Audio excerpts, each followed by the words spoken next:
मैं समझता हूँ इससे बड़ी कोई दहशत गर्दी और कोई नहीं हो सकती।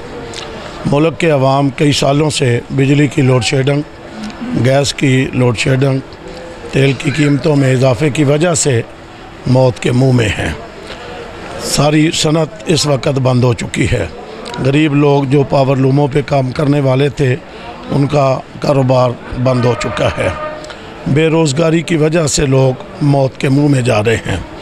मैं समझता हूँ रियाज फतेहाना, जिसे गवर्नमेंट ने इंसानी हुकूक का चेयरमैन बनाया हुआ है, उसने अपने घर के अंदर से निहत्थे कमालिया के अवाम के ऊपर गोलियाँ चलवा कर अपने गनमैनों से जो इंसानी हुकूक पामाल किए हैं, एक मिनट गुज़रे बग़ैर भी उससे फ़ौरन उसका ओहदा वापस ले लेना चाहिए।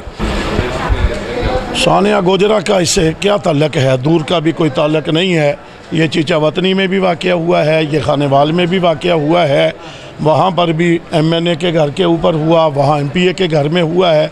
क्या सारी जगह के ऊपर एक ही ग्रुप है जो जा रहा है? और सानिया गोजरा का इससे कोई ताल्लुक़ नहीं है।